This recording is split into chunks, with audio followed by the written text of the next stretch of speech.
नागरिक आणि पोलिसांवरील हल्ल्यात वाढ. कट्टरपंथीय आणि अराजकवादी शक्तींच्या हातमिळवणीमुळे.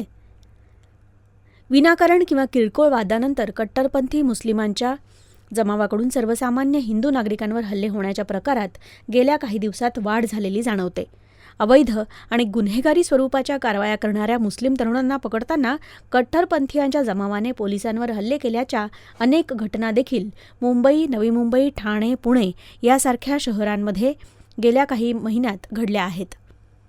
विनाकारण किंवा किरकोळ वादावादीनंतर बेकायदा जमाव जमवून एखाद्या व्यक्तीला मारहाण केल्यास कायदा सुव्यवस्था आणि सामाजिक सलोख्याला बाधा तर पोहोचतेच, पण शांतताप्रिय सामान्य लोकांमध्ये घबराट देखील पसरते. पोलिसांवर होणारे हल्ले तर कायदा सुव्यवस्थेवर केलेल्या हल्ल्यांसारखेच समजले जातात.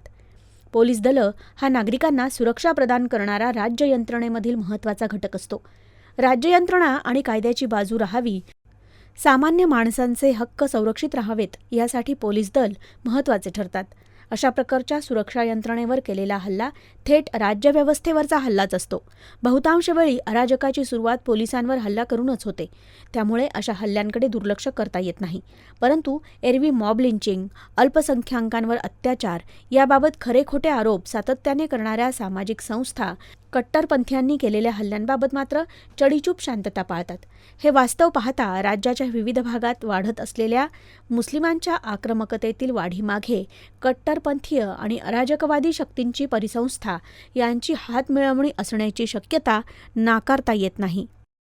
या मुद्द्याचा विश्लेषणात्मक दृष्टिकोन आता आपण जाणून घेणार आहोत. बीड जिल्ह्यातील नेकनूर इथं 25 एप्रिल रोजी एका रिक्षाचा रस्त्याने चालणाऱ्या व्यक्तीला धक्का लागल्याच्या किरकोळ कारणावरून सुरू झालेला वाद अचानक चिघळला. भांडणारी व्यक्ती मुस्लिम असल्याने त्याला पाठबळ देण्यासाठी आलेल्या लोकांच्या जमावाने रिक्षावर हल्ला चढवला. आक्रमक कट्टरपंथीयांच्या जमावाने रिक्षाचालकासह मंदिरात जाण्यासाठी रिक्षात बसलेल्या एका महिलेला आणि लहान मुलाला बेदम मारहाण केली. जेव्हा कट्टरपंथीयांकडून होत असलेल्या हल्ल्यापासून रिक्षाचालक आणि प्रवाशांचे संरक्षण करण्यासाठी काही हिंदू तरुण धावून आले, तेव्हा परिस्थिती अधिकच चिघळली आणि आक्रमक कट्टरपंथीय जमावाने दगडफेक सुरू केली. पोलिसांनी मोठा फौजफाटा घटनास्थळी नेऊन बळाचा वापर केला, तेव्हा परिस्थिती नियंत्रणात आली. याच भागात काही दिवसांपूर्वी देखील अशाच प्रकारची घटना घडली होती. कट्टरपंथी मुसलमानांकडून विनाकारण किंवा किरकोळ वादानंतर वारंवार होणाऱ्या अशा हल्ल्यांबाबत स्थानिक नागरिकांनी चिंता व्यक्त केली आहे. दुसऱ्या घटनेत मुंबईत मालवणी मालाड भागात वन्यजीव तस्करीच्या विरोधात कारवाई करणाऱ्या पोलीस पथकावर 26 एप्रिल 2026 रोजी हल्ला करण्यात आला. मालवणी पोलिसांनी अदनान खान नावाच्या एका 24 वर्षीय तरुणाला सागरी सोने म्हणून समजल्या जाणाऱ्या 1 किलो 15 ग्रॅम स्पर्म व्हेल ॲम्बरग्रीससह पकडलं, तेव्हा हा हल्ला करण्यात आला.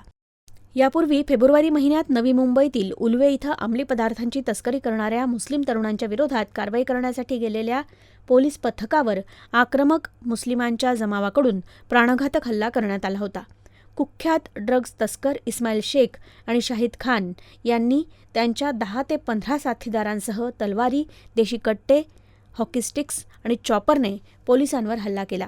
एका दुचाकीस्वाराने सहाय्यक पोलीस निरीक्षकांना गाडीखाली चिरडण्याचाही प्रयत्न केला. त्यावेळी काही पोलीस अधिकारी आणि पोलीस मित्र गंभीर जखमी झाले. प्रसिद्धी मिळालेल्या या 3 घटना हिमनगाचे टोक आहे काय अशी शंका यावी एवढ्या प्रमाणात पोलीस कर्मचारी आणि नागरिकांवर कट्टरपंथीयांकडून जमाव जमावून हल्ले करण्याच्या घटनांमध्ये वाढ झाल्याचे जाणवत आहे.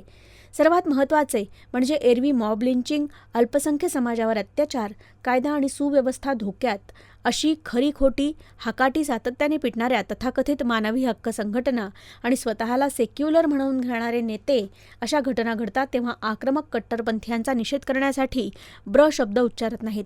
वस्तुतः कट्टरपंथीय मुसलमानांच्या संपूर्ण समाजावर दहशत बसवण्याच्या अशा प्रयत्नांचा कायद्याचा सन्मान करणारी कोणतीही व्यक्ती कडाडून विरोध करेल.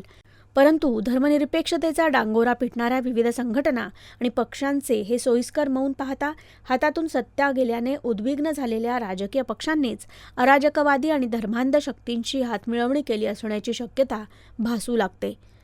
पोलीस यंत्रणेला टार्गेट करून जमावाने हल्ला करण्याचे प्रकार वारंवार होणे एखाद्या मोठ्या संकटाची चाहूल आहे काय असे वाटणे साहजिक आहे. पोलीस यंत्रणा समाजाच्या सुरक्षेचा कणा असते. कायद्याची अंमलबजावणी करून शांतता आणि सुव्यवस्था राखणाऱ्या या यंत्रणेवर सातत्याने हल्ले होतात तेव्हा त्यामागे राज्याच्या संपूर्ण पोलीस दलाच्या मानसिक खच्चीकरण करण्याचा उद्देश असू शकतो. अशा घटनांमुळे पोलीस दलाबाबत सर्वसामान्यांच्या मनात अविश्वास देखील निर्माण होऊ शकतो. पोलीस स्वतःचे रक्षण करू शकत नसतील तर ते आपले रक्षण कसे करणार, असा प्रश्न लोकांच्या मनात निर्माण होणे लोकशाहीसाठी घातक आहे. सत्ता दुरावल्याच्या उद्विग्नतेने ग्रस्त विरोधी पक्षाच्या अनेक नेत्यांनी बांगलादेशातील विद्यार्थ्यांनी हिंसक आंदोलन करून सत्ता उलथवून लावण्याच्या कृतीचे ज्या प्रकारे समर्थन केले, भारतात देखील तसे व्हावे अशी इच्छा व्यक्त केली, हे या संदर्भात महत्त्वाचे आहे. रझा अकादमीच्या मोर्चातील हिंसाचाराबाबत राजकीय निष्क्रियता. मुंबई पोलीस दलाचा इतिहास गौरवास्पद आहे. एकेकाळी मुंबई पोलिसांची तुलना लंडनच्या स्कॉटलंड यार्डशी केली जायची. शिस्त, कर्तव्यदक्षता आणि गुन्हेगारांमध्ये असलेला दरारा ही त्यांची खरी ओळख होती. मुंबई पोलीस दलाची शिस्त आणि त्यांचा दबदबा नेहमीच अभिमानाचा विषय राहिला आहे. परंतु 2012मध्ये रझा अकादमीने म्यानमारमधील रोहिंग्यांवरील कथित अत्याचारांच्या विरोधात काढलेल्या मोर्चातील दंगलखोरांनी आझाद मैदानावरील स्मारकाची तोडफोड केली. जिहादी मनोवृत्तीच्या मुस्लिम मोर्चेकऱ्यांनी 44 पोलीस कर्मचाऱ्यांवर हल्ला केला आणि कर्तव्यावर असलेल्या महिला पोलिसांशी गैरवर्तन केले. दुर्दैवाने तेव्हा सत्तारूढ असलेल्या काँग्रेस, राष्ट्रवादी काँग्रेसने याबाबत पुरेशी प्रभावी कारवाई केली नाही. त्यामुळे मुंबई पोलीस दलाचे मनोधैर्य तर ढासळलेच, पण जिहादी मनोवृत्तीच्या लोकांची शिरजोरी वाढली. त्यानंतर उद्धव ठाकरेंच्या महाविकास आघाडी सरकारच्या काळात तर अस्लम शेखसारख्या कट्टरपंथीयाला त्याने मुंबईत ठिकठिकाणी रोहिंग्या आणि बांगलादेशी घुसखोरांना तर वसवलेच, पण 1993मधील बॉम्बस्फोटातील आरोपी याकूब मेननच्या कबरीचे सुशोभीकरण देखील करून दिले.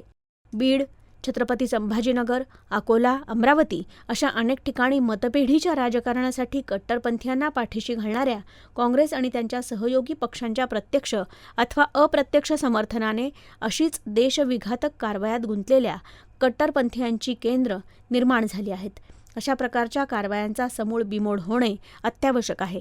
त्यासाठी गरज आहे जनसुरक्षा अधिनियमासारख्या कडक कायद्यांची. तर ही होती आजच्या मुद्द्याची गोष्ट. पुन्हा भेटूया एक नवीन मुद्दा घेऊन आणि त्या मुद्द्याची गोष्ट घेऊन. तोपर्यंत नमस्कार.